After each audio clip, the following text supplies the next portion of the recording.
Hey there, I'm Jessica, and I'd like to share with you the complexities of my relationship with my mother-in-law. Ruby, she always seemed to make things hard for me. Ruby had old-fashioned ideas and never really liked me. For a while, my husband Michael and I lived far from them, so Ruby couldn't bother us much. But when Michael got a job close to them, we had to deal with her more. I could handle Ruby's behavior because I grew up dealing with difficult people like my own parents. Luckily, Michael's dad, Jasper, was always nice to me. But the tough part was that Ruby spent time with my daughter, Erin, who was 9 at the time. Erin loved her grandparents, and they were the only ones she knew well since I didn't have contact with my own parents. Even though Ruby and I had our issues, I put them aside for Erin's sake. I wanted Erin to have a good relationship with her grandparents. Michael also cared about family a lot, so I couldn't just cut Ruby out of our lives. Erin enjoyed spending time with her grandparents, but Ruby still caused problems sometimes. Ruby kept criticizing Erin's diet, saying I wasn't feeding her right. She thought Erin needed more nuts for protein, but Erin was allergic to nuts, and even their smell made her sick. I told Ruby this many times, but she wouldn't listen. She said Erin needed to eat nuts to get over her allergy and called me a bad mom. I knew you'd say this, Ruby. We talked to the doctor, and Erin's meals are balanced. Skipping nuts won't hurt anyone, but it could make Erin really sick, I told her.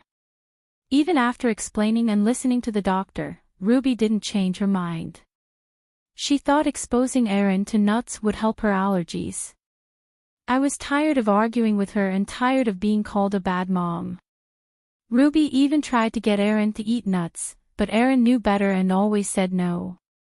Feeling more and more worried about what Ruby might do, I decided to talk to Michael about it. I'm really concerned about leaving Erin alone with Ruby. I'm afraid she might give Erin food she's allergic to, thinking it will help her allergies, I told him. Don't worry so much, Jessica.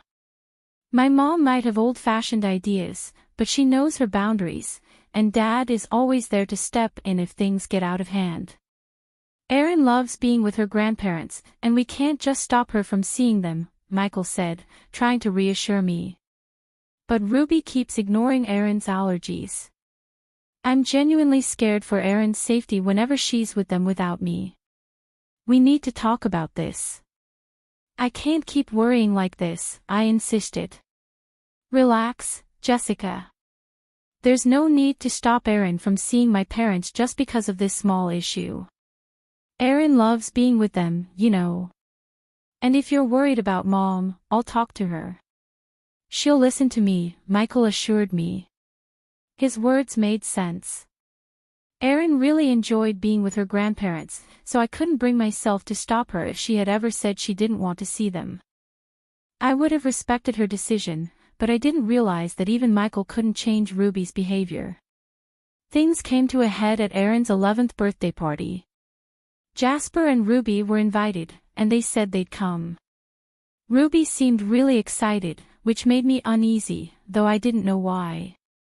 When they arrived early, it surprised me because Ruby usually avoided being around me. She gave Erin a big present wrapped in birthday paper and said, "Happy birthday, Erin. Here's your gift. Grandma got you something really special." Erin thanked Ruby, and then Ruby said, "Wow, that's a big gift. What's inside, Grandpa?" "I have no idea, Erin. Grandma chose it, and she won't even tell me what's in there." "We'll both find out when you open it," Jasper said.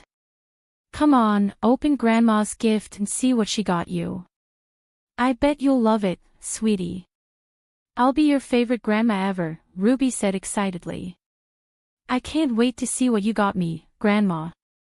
I'm so excited." "We'll open all the gifts after we cut the cake," Erin suggested. "No, Erin needs to open my gift before cutting the cake. That's why I came early, to give her my special present," Ruby insisted. Despite feeling suspicious about Ruby's behavior, Erin seemed genuinely happy to get such a nice gift from her grandma. The big, heavy package made Erin even more excited, and she couldn't wait to see what was inside. She wanted to start opening her presents once all her friends were there. I agreed to let Erin open Ruby's gift before the cake, as Ruby said it had to be done that way. I didn't want to upset Erin on her birthday, so we went along with it. But little did I know what a disaster it would turn into. Luma and her parents were let down by the one person they trusted. Ruby not only ruined Erin's birthday but also turned everyone against her. When Erin opened the gift, she found a big cake with her name on it. She was happy for a moment, but then she passed out. Michael and I rushed to her, scared and confused, when we saw her throat swelling up in shock. I watched as Michael hurried to get an epinephrine shot while someone else called the police. Knowing exactly who was behind this, I confronted Ruby, demanding answers.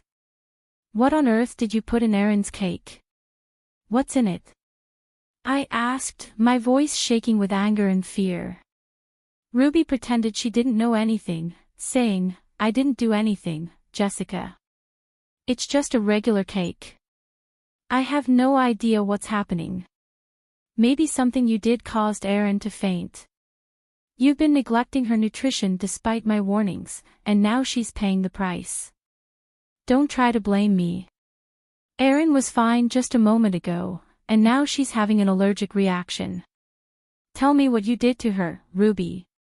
I hope you didn't mess with the cake. You need to own up to your actions and take responsibility. Look at Erin, she's turning blue, I snapped back, ignoring Ruby's excuses, focusing solely on Erin.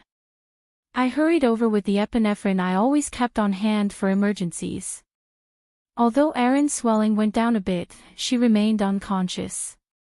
It was clear that she needed to go to the hospital to fully recover. The room was filled with worry for Erin, tears welled up in my eyes, and even Michael looked close to crying. Ruby, who was already in tears, seemed scared. In that moment, I decided to cut open the cake to see what was inside. What I found shocked me to the core. I demanded answers from Ruby, questioning her sanity for putting nuts in the cake. Ruby, what were you thinking?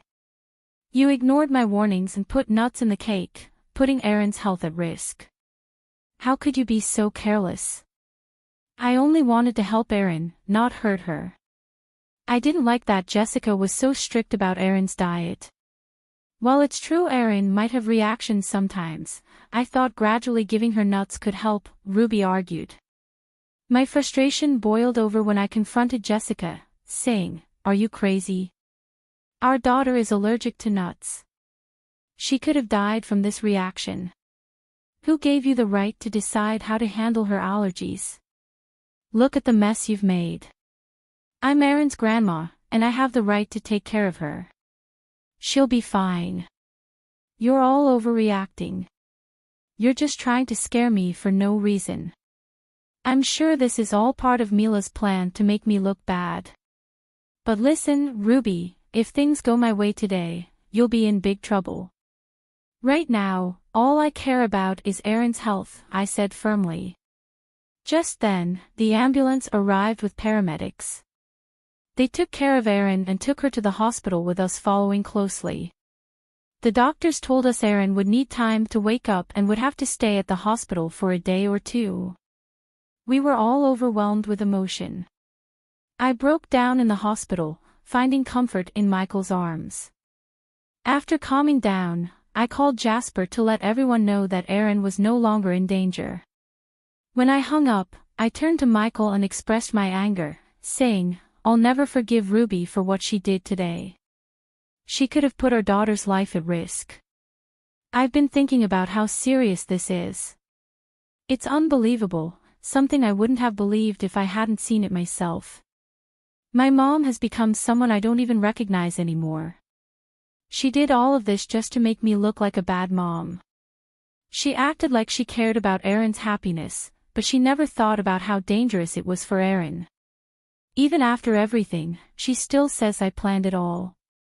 Today showed me how far my mom will go to make you look bad.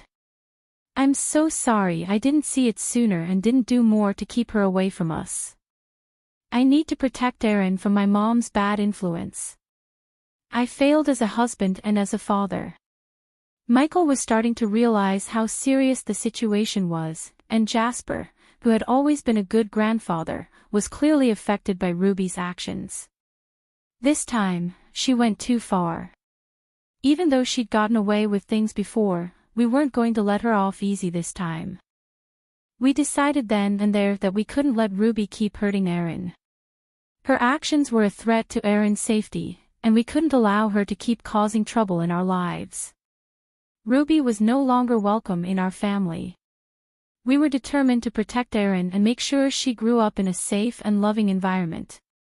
It wouldn't be easy, but for Erin's sake, it was a decision we were ready to stand by. Following a heartfelt discussion, my husband and I quickly made a decision while Erin was still in the hospital. It was time to head back home. Jasper, Ruby, and a few guests stayed behind, eager for updates on Erin's condition. This gave us the perfect opportunity to address Ruby's actions. When we got home, 4 hours had passed since the incident. In the living room, we found Jasper scolding Ruby while she seemed indifferent, busy on her phone. The untouched birthday cake sat sadly beside them, a painful reminder of what had happened. Despite my sadness, I held back my emotions. When they noticed us, Jasper and Sophia hurried over. I just got an update, I said. Erin is in good hands, and she'll recover soon. Although she's still unconscious, the doctors are hopeful. Thank goodness, Erin will be okay. I was so worried, but it looks like everything's fine. It wasn't even a big deal. Erin will be fine, and her nut allergy will go away soon, Ruby declared. In that moment, Michael unleashed his anger on Ruby, scolding her for everything she had done. Jasper joined in, expressing his disappointment, and the guests, visibly shocked, stared at Ruby with disapproval. I too was filled with rage. I've had it with you, Ruby, I declared.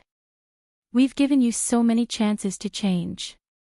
Even after your actions put my daughter in the hospital, you show no remorse. This is it. You will never be allowed near Erin or our family again. You're banned from this house. You can't tell me where to go. Your son won't cut me off for no reason. I won't let you keep me from my granddaughter just because we don't agree on how to raise her, Ruby shot back. No, Mom, Michael replied firmly. You're not welcome near me or my family ever again. Dad can come here anytime, but not you. He's the only sensible grandparent Erin has.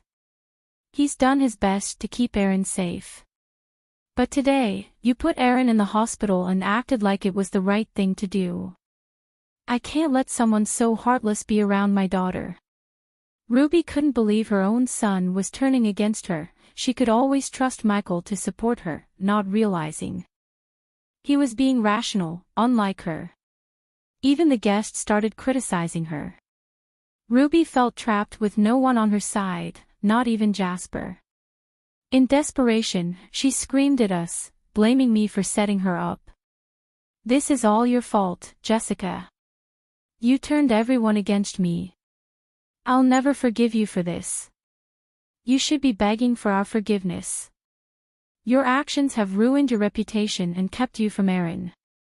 I'll sue you for grandparents' rights. I'll take you to court, and the judge will let me see Erin. Just wait and see. I don't need anyone to support me, I responded firmly.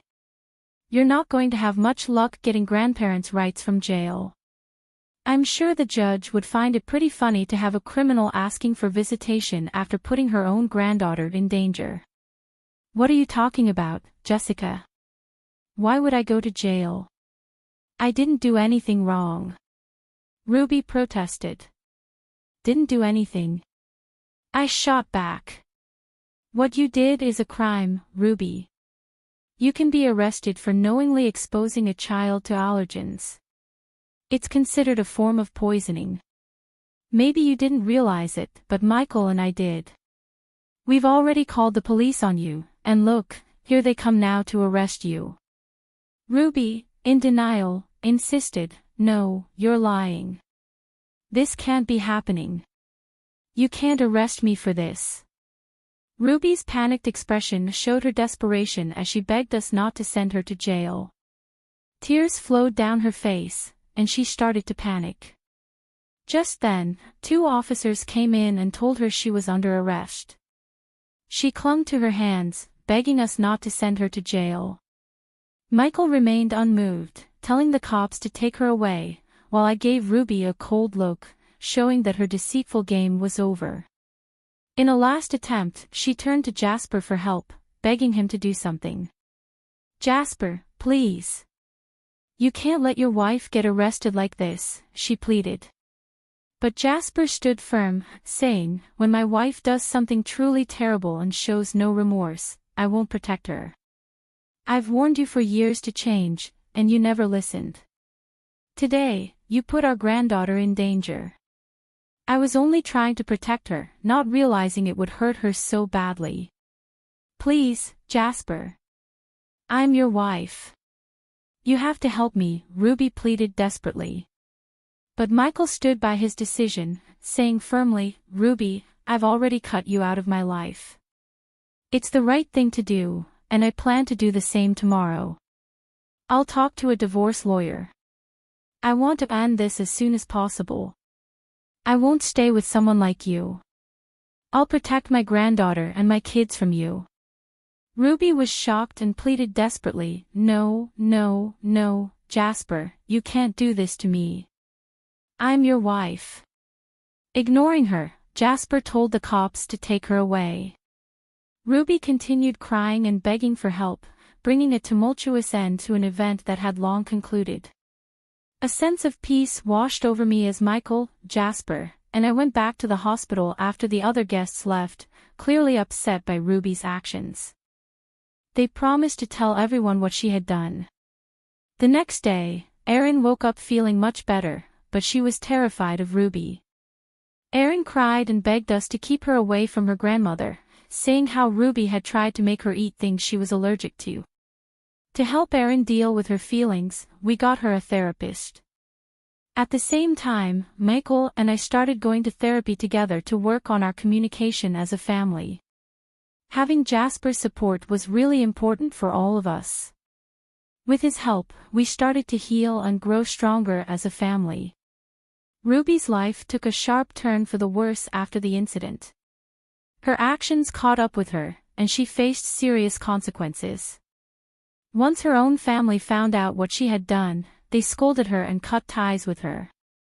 Even her friends were disgusted by her behavior and stopped talking to her. With no one to turn to, Ruby found herself in a desperate situation, begging everyone for bail money. But she didn't get any help, and Jasper filed for divorce the next day. Ruby was served with divorce papers while still in jail. Receiving the divorce papers herself sent Ruby into a fit of rage. In the following months, Jasper was able to get a quick divorce, taking advantage of state laws with the police report as evidence. Our legal case against Ruby moved forward. Despite the expectation for Ruby to cover Erin's medical expenses, her financial struggles resulted in a lengthy prison sentence as the judge ruled against her. Moreover, we obtained restraining orders to ensure she stays away from our family. With confidence that Ruby won't have the chance to approach us again, we remain watchful. But if by some chance she tries to cross the line, she'll encounter the fierce protection of Mama and Papa Bear, who are determined to do whatever it takes to keep Erin safe.